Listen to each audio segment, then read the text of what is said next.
साथियों, स्वागत है आप लोग का आपके अपने चैनल फिजिक्स पढ़ना पे। उम्मीद करती हूँ कि आप लोग बहुत ज़्यादा मस्त होंगे और आपकी जो पढ़ाई है वो बहुत ही अच्छे से चल रही होगी। तो आज का जो हमारा क्लास होने वाला है, आप लोग इस बोर्ड को तो देख के समझ ही गए होंगे कि किस चीज़ का क्लास होने वाला है। तो मैं आप लोग को एक बार और बता दूं कि ये जो क्लास है वो 20 के दांत कहानी का सब्जेक्टिव क्वेश्चन होने वाला है। यानी कि इस क्लास में हम लोग इस कहानी का सब्जेक्टिव क्वेश्चन करेंगे, यानी कि प्रश्न उत्तर करेंगे। और पिछले क्लास में हम लोग इसका ऑब्जेक्टिव क्वेश्चन किए हैं। तो जो लोग ऑब्जेक्टिव क्वेश्चन नहीं देखे हैं वो लोग जाके एक बार ज़रूर देख लीजिए, ठीक है, क्योंकि एग्जाम में उससे भी बहुत ज़्यादा क्वेश्चन पूछा जाता है, हल्का में मत लीजिएगा, है ना। तो आज का जो हमारा क्लास है उसमें क्या करेंगे जी, तो सब्जेक्टिव क्वेश्चन करेंगे। तो चलिए अब देर किस बात की, क्लास को अब स्टार्ट किया जाए, है ना, ठीक है। तो कमेंट में आप लोग बताते रहिए कि आप लोग का जो पढ़ाई है वो कैसा चल रहा है, सब मस्त है कि नहीं है, ठीक है। तो यहाँ पे देखिए, यहाँ पे सबसे पहले लिखा है 20 के दांत। क्या लिखा है जी, 20 के दांत, जो हमारा चैप्टर का नाम है। इसके बाद लिखा है पाठ का महत्वपूर्ण प्रश्न तथा उनके उत्तर, यानी कि इस चैप्टर में जितने भी महत्वपूर्ण क्वेश्चन हैं उसका हम लोग उत्तर करेंगे, ठीक है। अब ये मत सोचिएगा कि इस पाठ में खाली 5-6 गो होगा महत्वपूर्ण। हम लोग कैसे कह सकते हैं जी कि ये क्वेश्चन महत्वपूर्ण है, ये क्वेश्चन महत्वपूर्ण नहीं है, क्योंकि एग्जामिनर तो कहीं से भी दे देगा। वो तो वहीं से देता है जहाँ से आप लोग पढ़ के नहीं जाते हैं, ठीक है। मान लीजिए आप लोग सोचे कि इस चैप्टर में 4 VBI है, ठीक है, कितने हैं, 4 VBI हैं सब्जेक्टिव क्वेश्चन। अब मान लीजिए क्वेश्चन बोलेगा, अच्छा तुम हमको VBI नहीं समझ रहे हैं ना, हम ही आएंगे तुम्हारे एग्जाम में। कौन आएगा जी, हम ही आ जाते हैं तुम्हारे एग्जाम में। तुम मेरे को VBI नहीं समझा है, तुम मेरे को पढ़ के नहीं गया है, इसीलिए हम ही तुम्हारे एग्जाम में आएंगे। ऐसा आप लोग ज़्यादातर देखे होंगे कि जो क्वेश्चन हम लोग नहीं पढ़े रहते हैं, पता ना कहाँ से आ जाता है, एग्जामिनर को लगता है, अंदाज़ा मिल जाता है कि यहाँ से नहीं पढ़ा होगा, यहीं से डालते हैं, है ना। इसीलिए हम लोग ऐसा गलती नहीं करेंगे, हम लोग सारे क्वेश्चन को बहुत ही अच्छे से एकदम समझ के करेंगे, ठीक है। और ये जितने भी सारे क्वेश्चन है ना, एकदम आम भाषा में है, अपने लैंग्वेज में है, ठीक है। और हम लोग किसी भी क्वेश्चन के साथ भेदभाव नहीं करेंगे कि ये क्वेश्चन बहुत ज़्यादा VBI है, ये क्वेश्चन VBI ही नहीं है, इसको पढ़ेंगे, इसको नहीं पढ़ेंगे। हम लोग देखिए जाति प्रथा वाले व्यक्ति नहीं है, इसीलिए हम लोग क्या हैं, सब्जेक्टिव क्वेश्चन में भी भेदभाव नहीं करेंगे भाई, ठीक है। हम लोग जाति प्रथा वाले व्यक्ति नहीं है, हम लोग जाति पाति को नहीं मानते हैं, इसीलिए हम लोग क्वेश्चन के साथ भी भेदभाव नहीं करेंगे, नहीं तो खिसिया जाएगा, ठीक है।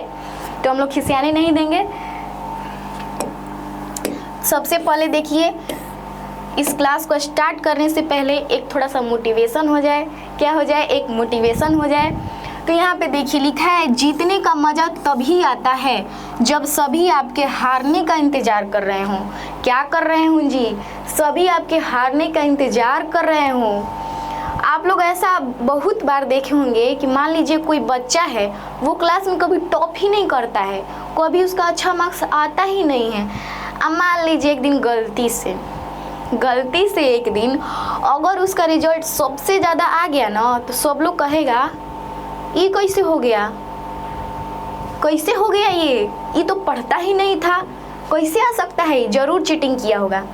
लेकिन भाई उसका कोई मेहनत नहीं देखता है कि बेचारा उतना दिन से मेहनत कर रहा है, वो चीटिंग नहीं किया है भाई, वो अपने मेहनत से लाया है ना। और ज़्यादातर जो बैक बेंचर होते हैं वो क्या करते हैं ना, फाइनल एग्ज़ाम में टॉप मार जाते हैं, फाइनल एग्ज़ाम में टॉप मार जाते हैं। इस बार भी जितने भी आप लोग रिजल्ट देखे हैं वो ज़्यादातर बैक बेंचर्स से भी बहुत ज़्यादा है, ठीक है। जितने भी CBSE का जो रिजल्ट आया है अब की बार 10th क्लास का, उसमें भी बैक बेंचर्स बहुत ज़्यादा हैं। इसलिए आप लोग बैक बेंचर्स को हल्का में मत लीजिएगा, ठीक है ना, कहीं वही मत टॉप मार जाए। और हम लोग के क्लास में भी ज़्यादातर ऐसा ही होता था ना कि मान लीजिए कोई बच्चा है ना, टेस्ट में हमेशा उसका हाईएस्ट मार्क्स आता है, हमेशा उसका हाईएस्ट मार्क्स आएगा। लेकिन जहाँ फाइनल एग्ज़ाम हुआ, पता ना कैसे उसका लोअर हो जाता है, यानी कि वो दूसरा या तीसरा स्थान पे चला जाएगा। और जिसका कभी कभार आ जाता है 1-2 बार मान लीजिए टेस्ट में हाईएस्ट मार्क्स, वही टॉप मार देगा। क्या मार देगा जी, टॉप मार देगा, अपने पूरे कोचिंग में, अपने पूरे स्कूल में टॉप मार देगा। अब उसी पे लोग अचंभा हो जाते हैं, कैसे टॉप मार दिया, ये पढ़ता था जी, ये पढ़ता था वैसे, है ना। तो इसलिए इसमें कहा गया है कि जीतने का मज़ा तभी आता है जब क्या कर रहे हो, लोग आपके हारने का इंतज़ार कर रहे हों, है ना। इसलिए जो अपनी पढ़ाई है ना बहुत ही एकदम आराम से कीजिए और किसी से तुलना मत कीजिए अपना, है ना, ठीक है। किसी से तुलना नहीं करना है। अब इतना तो आप लोग समझ ही गए होंगे। आप लोग तो भाई एकदम समझदार इंसान हैं, समझदार बच्चे हैं आप लोग। यहाँ पे देखिए, हम लोग अब अपना पहला क्वेश्चन देखते हैं। आप लोग समझदार हैं तो ठीक है। पहला क्वेश्चन देखते हैं। देखिए समझदारी यहाँ पे अब हम लोग अपना दिखाते हैं। पहला क्वेश्चन है, कहानी के शीर्षक की सार्थकता स्पष्ट कीजिए। क्या कीजिए जी? कहानी के शीर्षक की सार्थकता स्पष्ट करना है, यानी कि कहानी के शीर्षक क्या कहना चाहते हैं। तो देखिए क्या कह रहे हैं, कहानी के शीर्षक की सार्थकता से यह स्पष्ट सार्थकता यह है कि जब गिरधर लाल का बेटा मदन अमीर घराने के बेटे खोखा को पीटकर उसके 2 दांत तोड़ देता है। क्या करता है जी? कहानी की शीर्षक की सार्थकता यह है कि जब अमीर घराने का बेटा जो कासू है, खोखा जी हैं, उनका कौन दांत तोड़ देता है? तो हमारे निम्न मध्यम वर्गीय बच्चे कौन है? मदन जब तोड़ देता है उनका दांत, तब साबित होता है कि निम्न मध्यवर्गीय मदन अमीर घराने के अहंकार को तोड़ देता है। क्या करता है जी? तोड़ देता है। कब साबित होता है भाई? तो साबित तब होता है कि एक दिन जाता है कासू एकदम स्टाइल में, बोलता है हम भी खेलेगा। अभी नहीं बोलता है कि हम भी खेलेगा फ्री फायर, ये नहीं बोलता है, बोलता है हम भी खेलेगा। क्या खेलेगा? तो लट्टू खेलेगा। तो मदन भैया बोलते हैं कि नहीं, हम नहीं खिलाएंगे। जाओ, तुम्हारे पास इतना बड़ा बड़ा कार है, बंगला है, एसी है, कूलर है, फ्रिज है, सब है, जाओ तुम उसके साथ भाई खेलो। हम लोग के साथ काहे खेलेगा? हम लोग तो भाई छोटे मोटे इंसान हैं, काहे खेलेगा तुम? तो ये जो कासू भैया हैं एकदम रौब में आके बोलते हैं हमको नहीं खिलाएगा, और 2-3 घूसा दे देते हैं मदन को। अब मदन का तो पारा हाई, मेरे को तुम मारेगा। और लड़के लोग को तो आप लोग जानते हैं, वो लोग एक थप्पड़ आप लोग मारिएगा ना तो लोग दूसरा थप्पड़ नहीं रोकेगा, गाल पे दूसरा थप्पड़ नहीं रोकेगा। महात्मा गांधी जी जैसा जो छोटे छोटे जो बच्चे होते हैं वो दूसरा गाल अपना नहीं रोकेंगे। वो लोग क्या करेंगे? तुम मेरे को मारा है, तुम रुको हम भी तुमको मार रहे हैं, अभी ले 4 घूसा दे दिया और 2 दांत में तोड़ दिया। क्या फायदा? वो बेचारा कितना शांति से लट्टू खेल रहा था, आई जाके कह रहे हैं हम भी खेलेगा, हम भी खेलेगा, फ्री फायर खेलेगा। तो आओ लो, 2 दांत टूट गया, कहानी खत्म। यानी कि क्या हो जाता है? 2 दांत तोड़ के मदन शेर बन जाता है और ये भीगी बिल्ली बन जाते हैं। ठीक है, अगला देखिए, सेन साहब के परिवार में बच्चों के पालन पोषण में किए जा रहे लिंग आधारित भेदभाव का अपने शब्दों में वर्णन कीजिए। यानी कि जो सेन साहब का जो फैमिली है, जो परिवार है, उसमें लिंग के आधार पर यानी कि स्त्री और पुरुष के आधार पर कैसा भेदभाव किया जाता है, यानी कि लड़का और लड़की में क्या भेदभाव है आखिर। ठीक है, तो यहाँ पे देखिए, सेन साहब के परिवार में बच्चों के लालन पोषण में लिंग के आधार पर सचमुच भेदभाव किया जा रहा था। क्या किया जा रहा था जी? सचमुच भेदभाव तो भाई किया जा रहा था। क्या किया जा रहा था?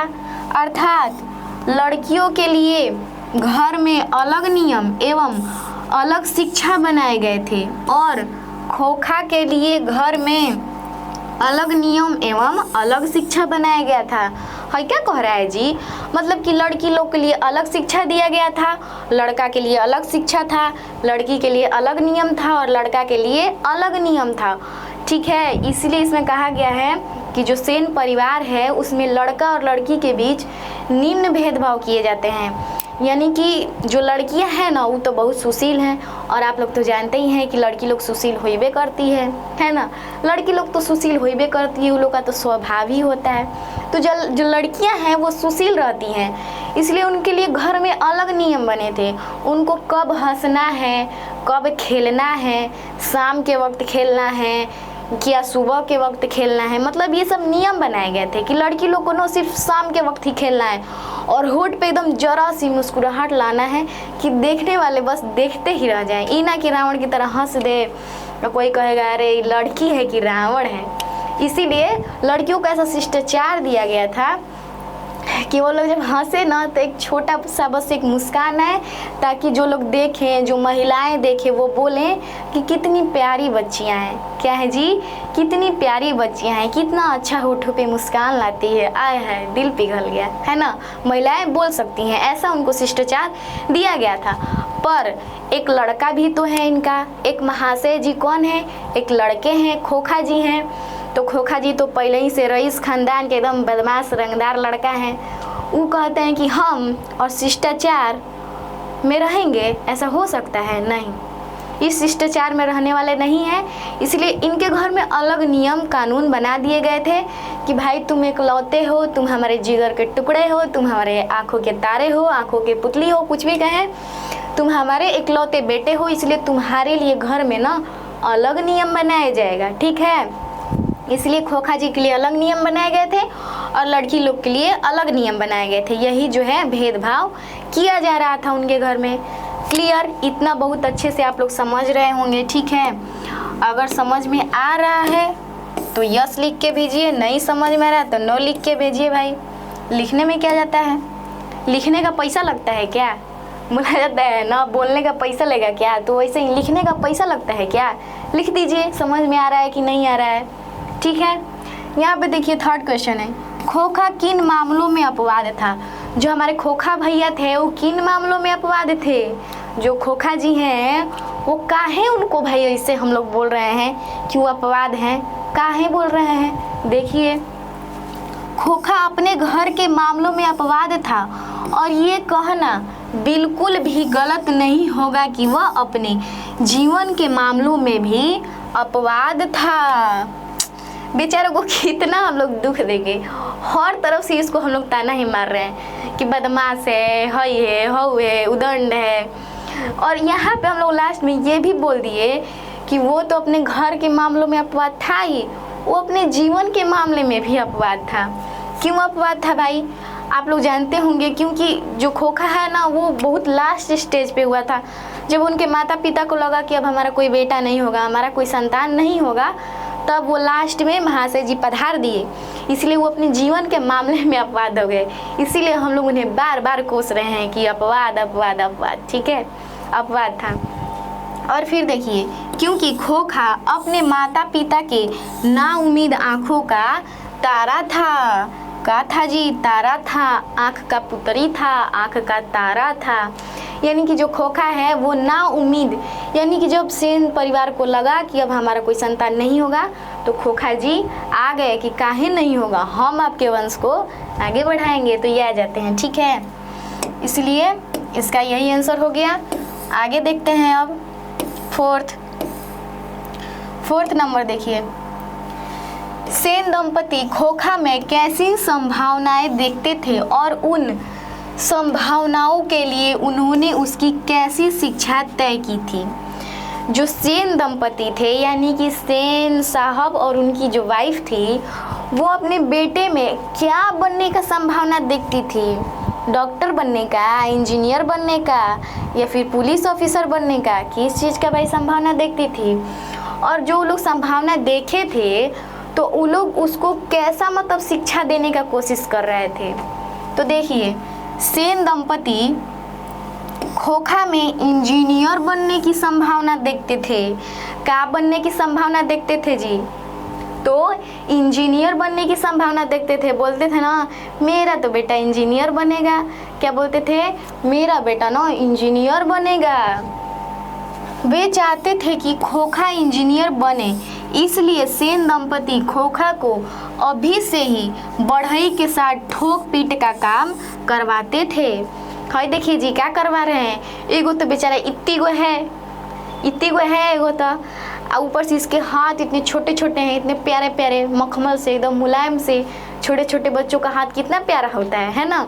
तो बेचारा अभी छोटा था, एगो तो एकदम उदंड था, ठीक है। और वो लोग सपना देखते थे कि हमारा जो बेटा है ना, उदंडई जो करता था, उन लोग को लगता था ना कि हमारा बेटा इंजीनियर लग रहा है, बनेगा, इंजीनियर का गुण इसमें जा रहा है, तभी तो ये लोग ठोक पीट कर रहा है। क्या देखते थे सपना? इंजीनियर बनने का, तभी तो ठोक पीट कर रहा है ना। और इसीलिए वे लोग एक घर में बढ़ई जी को बुलाते हैं, यानी कि कारपेंटर जी को, और बोलते हैं कि देखो भैया मेरे बच्चे को 1-2 घंटे के लिए आओ और काम सिखा के अपने घर वापस लौट जाओ, क्योंकि हम अपने बच्चे को क्या करवाना चाहते हैं जी, अभी से ही इंजीनियर बनवाना चाहते हैं, ताकि खोखा की अंगुलियां अभी से औजारों से वाकिफ हो जाए। क्या हो जाए, जो खोखा है उसकी जो अंगुलियां हैं अभी से ही औजार पकड़ना सीख जाए। पहले पेन मत पकड़े, लेकिन पहले औजार पकड़ ले, क्योंकि सेन साहब का कहना था ना कि आजकल की जो पढ़ाई लिखाई है ना वो फिजूल की बातें हैं। क्या है, फिजूल की बातें हैं। अभी मत समझिएगा कि हम बोल रहे हैं आप लोग पढ़ना लिखना छोड़ दीजिएगा। आई मत समझ लीजिएगा कि मम्मी पापा बोल देंगे कि बेटा पढ़ाई लिखाई फिजूल की बातें हैं, छोड़ दो। ऐसा कभी नहीं होगा आपके साथ। पता ना काहे हम लोग का दिन अबे नहीं करता है वैसा। ऐसे माँ बाप हम लोग को भी मिले रहते कि बोलते हैं कि यह पढ़ाई लिखाई फिजूल की बातें हैं, पर हमारे माँ बाप तो नहीं बोलेंगे, क्योंकि भाई हमारे माँ बाप समझदार हैं। हमारे माँ बाप हमारी खुशियों का ध्यान रखते हैं, तभी तो वो हम लोग को पढ़ने लिखने के लिए इतना फोर्स करते हैं। आप लोग को अभी लग रहा होगा कि मतलब पढ़ने लिखने के लिए फोर्स कर रहे हैं, बहुत गलत कर रहे हैं, बहुत गलत कर रहे हैं, पर नहीं, पढ़ने लिखने के लिए फोर्स कर रहे हैं तो बहुत अच्छा काम कर रहे हैं। आपकी खुशियों का बहुत अच्छा से ध्यान रख रहे हैं भाई, ठीक है। और आगे चलकर खोखा को इंजीनियर बनने में कोई परेशानी ना हो।